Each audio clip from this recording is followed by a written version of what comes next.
Hi everyone, welcome to back benchers physics. मैं हूं Shivangi and आज हम करने वाले हैं current electricity. Current electricity chapter number 3 है आपके क्लास 12 सिलेबस का, ठीक है। एंड आपके स्कूल्स में कंप्लीट हो गया होगा या चल रहा होगा, तो ये बहुत ज्यादा इंपॉर्टेंट चैप्टर है। इससे डेरिवेशंस आती हैं, इससे न्यूमेरिकल्स पूछे जाते हैं, इससे फॉर्मूलाज वगैरह सब कुछ बहुत इंपॉर्टेंट है, ठीक है। तो कुछ भी मिस नहीं करना है। आज की क्लास में हम बहुत इंपॉर्टेंट टॉपिक जो है combination of cells in series and parallel, इसका पूरा 5 नंबर का क्वेश्चन आया था आपके बोर्ड एग्जाम्स में। बहुत ज्यादा इंपॉर्टेंट डेरिवेशन है। जनरली उस फॉर्मूला में ना डेरिवेशन नहीं पढ़ते बच्चे, सिर्फ फॉर्मूला लर्न करके चले जाते हैं, बट बोर्ड्स वालों ने क्या किया, इसकी डेरिवेशन पूछ ली। तो बहुत ज्यादा इंपॉर्टेंट है एंड बहुत अच्छे से समझाई है मैंने। तो लेट्स स्टार्ट। नोट्स आपको डिस्क्रिप्शन में मिल जाएंगे, आप साथ साथ लिख भी लेना, ठीक है। बना रहे हो नोट्स तो बहुत अच्छी बात है। फॉर्मूला शीट तो जरूर बनानी है, सारे फॉर्मूलाज उसमें लिखने हैं इंपॉर्टेंट। एंड चैनल सब्सक्राइब कर दो पहले। And let's start.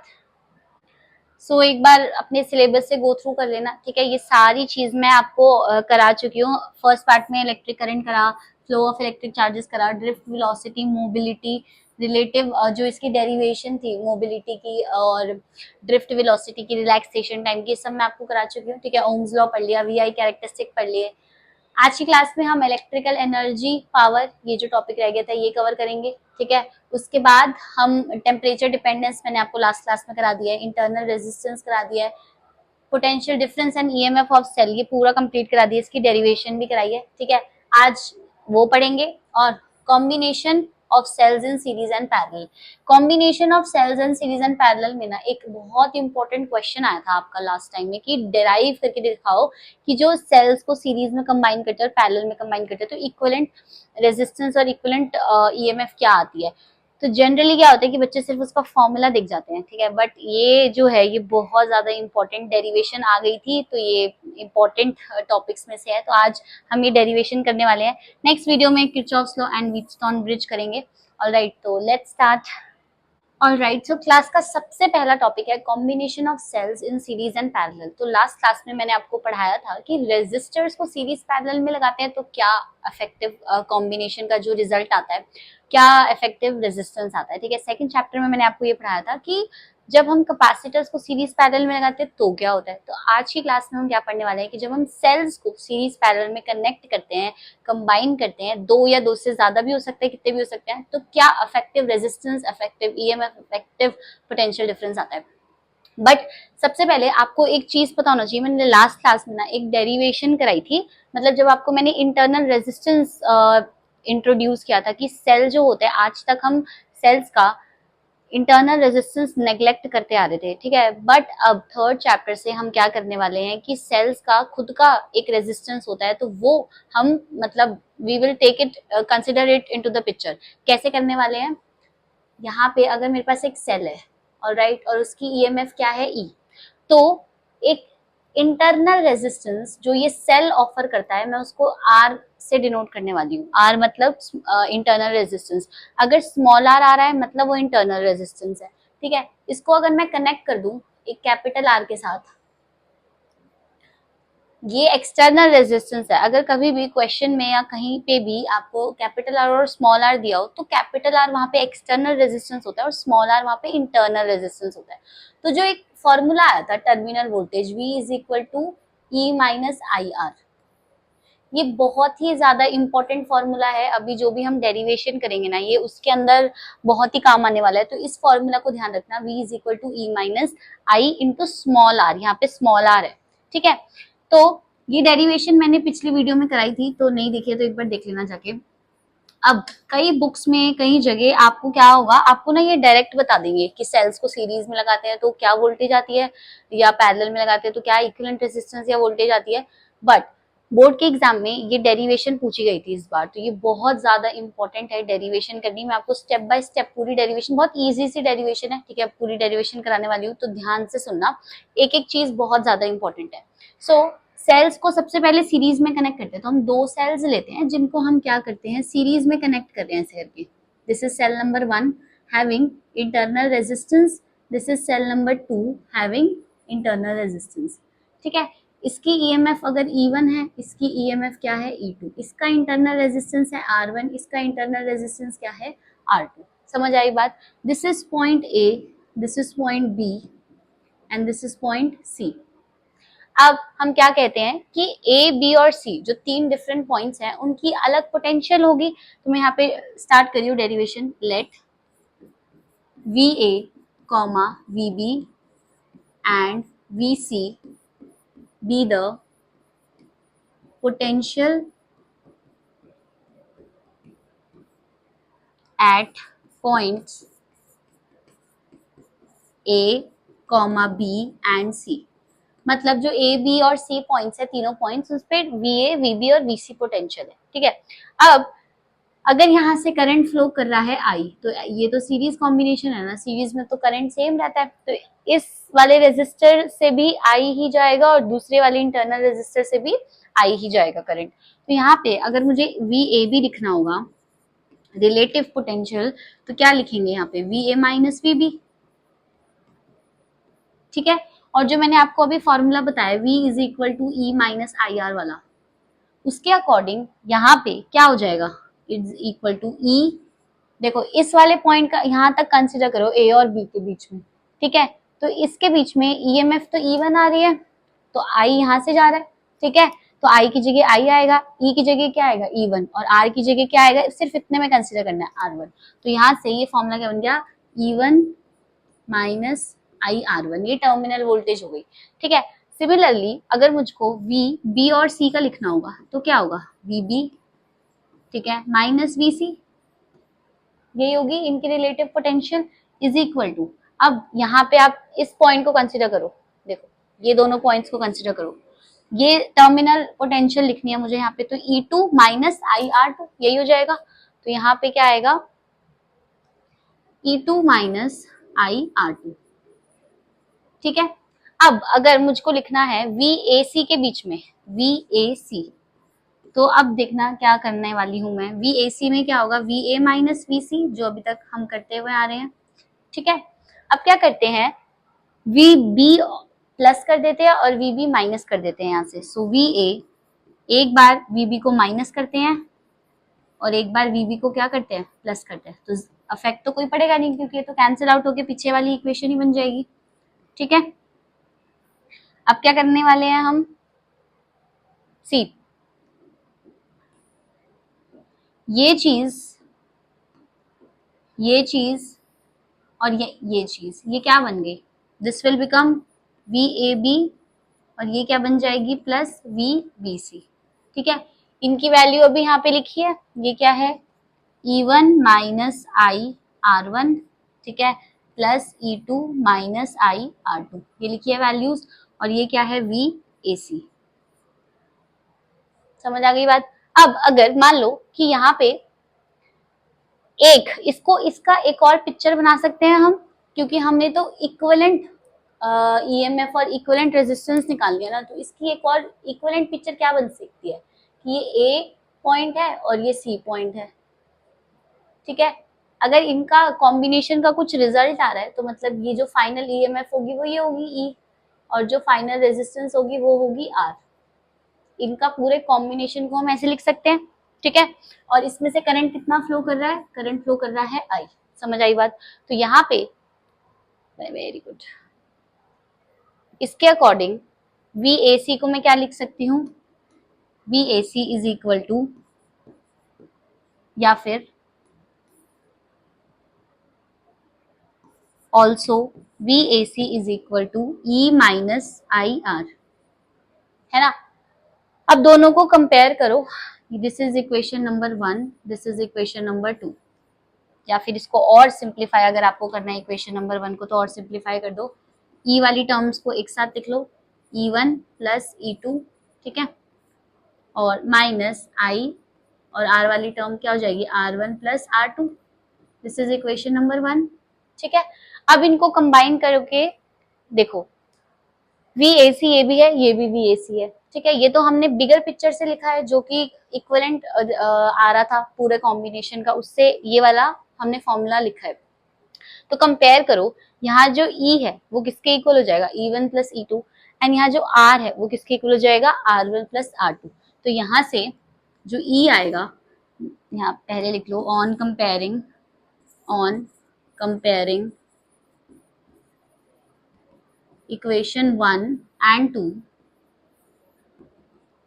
जो ई होगा, ई इक्विवेलेंट वो क्या होगा, E1 प्लस E2, एंड जो आर होगा, आर इक्विवेलेंट वो क्या होगा, R1 प्लस R2। तो ये हमारे फॉर्मूला बन गए दोनों के।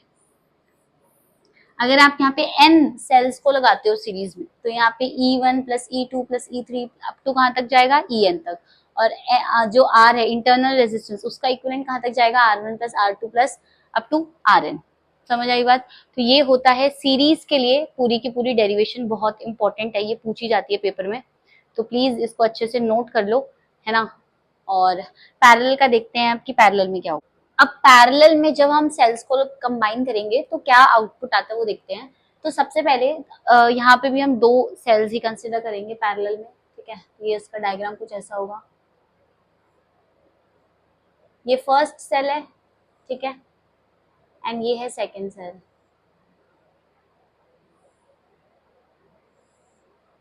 E1 और इसका कुछ इंटरनल रेजिस्टेंस है R1 एंड इसकी EMF है E2 एंड इसकी कुछ इंटरनल रेजिस्टेंस है R2। समझ आई बात। This is point A, this is point B1, this is point B2 and ये क्या है, पॉइंट C। ठीक है, पॉइंट्स ध्यान से देख लो। अब हम यहाँ पे क्या कंसिडर कर रहे हैं कि B1 और B2 की कुछ पोटेंशियल है यहाँ पे, ठीक है। तो let VB1 and VB2 be the potential at point B1 and B2। ठीक है। अब यहाँ से मुझको क्या लिखना है, सेम। अब देखो यहाँ पे करंट I फ्लो कर रहा है, अगर यहाँ से A पार्ट से I जा रहा है यहाँ से, बट ये सीरीज कॉम्बिनेशन तो है नहीं ना जो करंट सेम रहेगा। यहाँ पे B1 पे आके करंट स्प्लिट हो जाएगा, तो यहाँ से करंट जा रहा है I1 और यहाँ से करंट क्या जा रहा है, I2। ठीक है, सेम फॉर्मूला मैं यहाँ पे यूज करने वाली हूँ, V is equal to I minus E minus I R. ठीक है, तो ध्यान रखना यहाँ पे V B1 B2 लिखते हैं, ठीक है, V B1 B2 लिखते हैं इस पार्ट के लिए। देखो ये दो पॉइंट्स है B1 B2, यहाँ से भी लिखेंगे B1 B2 के लिए और यहाँ से भी लिखेंगे B1 B2 के लिए। ठीक है, सबसे पहले ऊपर से लिखते हैं, करंट कितना जा रहा है I1, तो यहाँ पे इसका फॉर्मूला क्या बन जाएगा, इस फॉर्मूला के according V is equal to E minus I R. Formula के अकॉर्डिंग V तो यही है, V B1 minus V B2।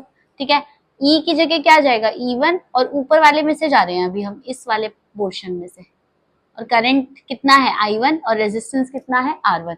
तो यहाँ पे सबसे पहले V B1 B2 क्या होगा, V B1 minus V B2 is equal to E1 minus I R1। ठीक है, दिस इज इक्वेशन नंबर 1। अब सेम चीज V B1 minus V B2 लिखेंगे हम नीचे वाले इधर से, इधर के लिए, तो यहाँ से E2 हो जाएगा। ठीक है, यहाँ पे करंट कितना जा रहा है इस ब्रांच में, I2, एंड रेजिस्टेंस क्या हो जाएगा, R2। तो यहाँ पे V B1 B2 रहेगा, तो V B1 B2 ही वो कितना हो जाएगा, V B1 minus V B2। अब नीचे वाली ब्रांच से जा रहे हैं हम, तो क्या हो जाएगा, E2 minus I R2। I1 यहाँ होगा, यहाँ I2 होगा। ठीक है, दिस इज इक्वेशन नंबर 2। अब दोनों तो V B1 B2 है, तो इसको V लिख देते हैं, ये भी V है और ये भी V है। ठीक है, तो ये दोनों इक्वेशन क्या हो गई, इक्वल हो गई। अब आगे कैसे सॉल्व करेंगे, see. So V is equal to E1 minus I R1 and V is equal to E2 minus I R2। यहाँ पे I1 आएगा और यहाँ पे I2 आएगा, तो दोनों फॉर्मूला में से I1 और I2 की वैल्यू निकालते हैं। तो पहले इधर जाएगा I1 R1 is equal to E1 minus V, और ये कितना हो जाएगा, I2 R2 is equal to E2 minus V। ठीक है, यहाँ से I1 कितना आएगा, I1 is equal to E1 minus V upon R1, और यहाँ से I2 कितना आएगा, I2 is equal to E2 minus V upon R2। समझ आई बात। अब जो टोटल करंट है, टोटल करंट I, वो किसके इक्वल है, वो तो I1 प्लस I2 है, जो टोटल करंट है। ठीक है, एक और पेज ऐड करके लिखती हूँ मैं। जो टोटल करंट है I, वो क्या है, I1 प्लस I2। दोनों की वैल्यू पुट कर दो, I1 की भी और I2 की भी। तो I1 की वैल्यू क्या है यहाँ पे, E1 minus V upon R1, और I2 की वैल्यू कितनी है, E2 minus V upon R2 then is equal to I। अब क्या करते हैं, सबको सेपरेट कर देते हैं, तो यहाँ पे E1 upon R1 minus V upon R1 plus E2 upon R2 minus V upon R2। ठीक है, यहाँ से अब क्या करते हैं हम, E1 वाली टर्म्स और ये वाली टर्म्स साथ में ले लेते हैं, E1 upon R1 plus E2 upon R2 ये साथ में ले ली, minus V upon R1 plus V भी कॉमन ले लो, या तो एक काम करो V को भी कॉमन ले लो, V और यहाँ क्या हो जाएगा 1 upon R1 plus 1 upon R2। ठीक है, अब ये जो V ये वाली टर्म है ना, इसको इधर लेकर जाओ और I को उधर ले आओ, तो ये कितना बन जाएगा, V एलसीएम ले लो R1 प्लस R2 और नीचे क्या आएगा R1 R2। ठीक है, इज इक्वल टू E1 यहाँ पे भी एलसीएम ले लो R2 plus E2 R1 upon R1 R2। ठीक है, इधर क्या हो जाएगा माइनस E। समझ आई बात। अब हम क्या कर रहे हैं यहाँ पे, ओके अब सिर्फ V को यहाँ रहने दो, बाकी चीजों को उधर भेज दो, तो V is equal to E1 R2 plus E2 R1 upon R1 R2। ठीक है, जब ये चीज उधर जाएगी तो जो ये R1 R2 है ये न्यूमरेटर में आएगा, इधर क्रॉस मल्टीप्लाई होगा, और ये R1 प्लस R2 डिनोमिनेटर में आएगा, तो ये क्या हो जाएगा R1 R2 और यहाँ पे क्या होगा R1 प्लस R2। ठीक है, माइनस I और ये इधर जाएगा तो क्या होगा, सेम चीज आएगी यहाँ पे R1 R2 upon R1 plus R2। ठीक है, अब कैंसिल हो रही है, R1 R2 कैंसिल हो रहा है यहाँ पे, सो V क्या बन गया हमारा, V is equal to E1 R2 plus E2 R1 upon ये वाली चीज आ जाएगी यहाँ R1 प्लस R2। ठीक है, माइनस I और ये क्या हो जाएगा R1 R2 upon R1 plus R2। यहाँ तक क्लियर है आई गेस, डन। अब हम क्या कर रहे हैं, जैसे हमने सीरीज में इक्विवेलेंट कैपेसिटेंस इक्विवेलेंट कॉम्बिनेशन बनाया था, वैसे यहाँ पे भी एक इक्विवेलेंट कॉम्बिनेशन का सर्किट बनाते हैं। तो ये जो सर्किट होगा ये कैसा दिखेगा कि A पॉइंट है और C पॉइंट है, सेम दिखेगा, और उनके बीच में ये जो पूरा कंबाइन करके कुछ इक्विवेलेंट आ गया यहाँ पे। ठीक है, और ये R, this is point A, this is point C, ये E है और यहाँ पे R है। मतलब ये अफेक्टिव भी लिख सकते हो आप, इक्विवेलेंट भी लिख सकते हो, कुछ भी लिख सकते हो। ठीक है, सीरीज वाले में भी यहाँ पे भी आप इसको इक्विवेलेंट लिख सकते थे, इक्विवेलेंट। तो जो ये आपका आंसर आएगा लास्ट में, ये क्या हो जाएगा, यहाँ पे भी इक्विवेलेंट आ जाएगा, इक्विवेलेंट E इक्विवेलेंट और R इक्विवेलेंट, ताकि हमें पता हो कि ये जो हमारा है ये ना नेट वो है रिजल्ट। तो यहाँ पे भी आप E इक्विवेलेंट R इक्विवेलेंट लिख सकते हो, मतलब इसका कंबाइन करके कुछ बनेगा ना, तो EMF का कंबाइन करके E इक्विवेलेंट बनेगा, और जो रेजिस्टेंस होंगे उनका कंबाइन करके कुछ बनेगा, इसीलिए यहाँ पे ये शो कर रखा है। इस फॉर्मूला के अकॉर्डिंग जो हमारा V होगा वो कितना होगा, फ्रॉम द कॉम्बिनेशन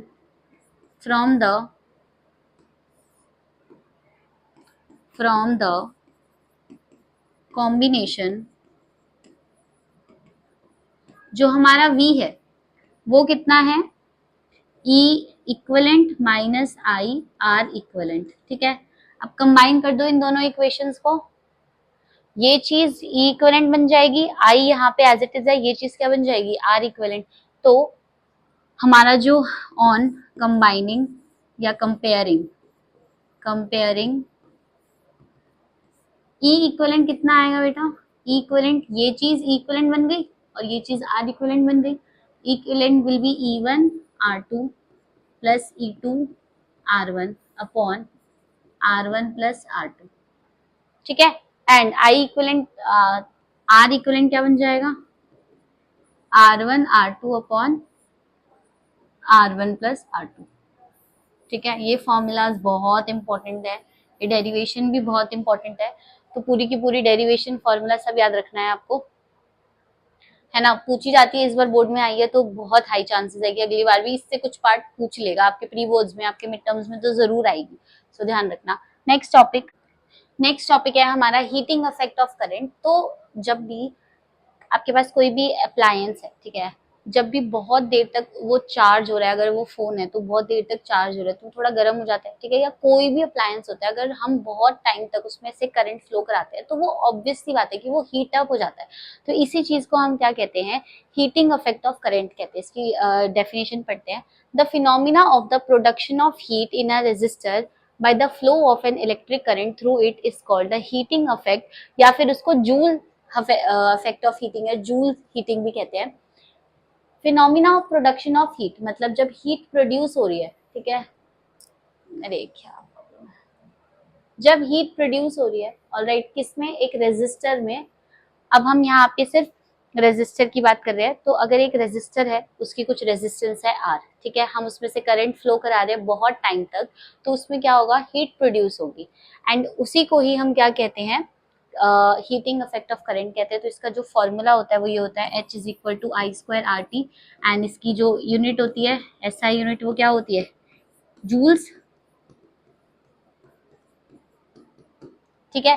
तो बस ये फॉर्मूला ही पूछा जाता है इसके अंदर, तो याद रखना थोड़ा सा।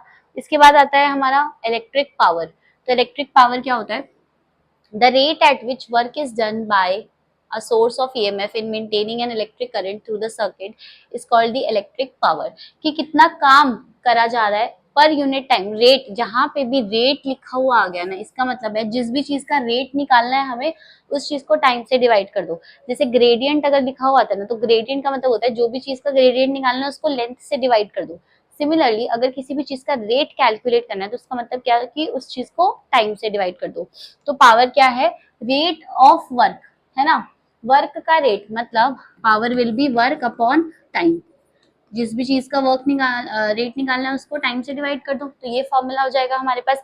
अब पावर जो हीट होती है वही वर्क की फॉर्म में स्टोर हो जाती है, तो यहाँ पे ये क्या हो जाएगा, I square R T upon T, T से टी कैंसिल, तो ये कितना हो जाएगा, आई स्क्वायर आर।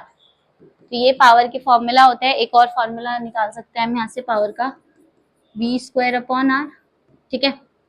बस ये दो फॉर्मूलाज बहुत ज्यादा इंपॉर्टेंट है। एक और होता है पावर का formula, V into I.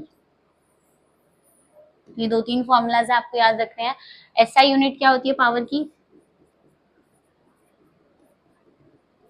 What, ठीक है। तो ये क्या होती है इसकी, SI यूनिट। समझ आ गई बात। आज की क्लास में यहीं तक ही करते हैं। नेक्स्ट क्लास में आपको किरचॉफ्स लॉ पढ़ाने वाली हूँ, ठीक है। तो ये जो सेल्स की डेरिवेशन थी बहुत ज्यादा इंपॉर्टेंट है सीरीज पैरेलल की।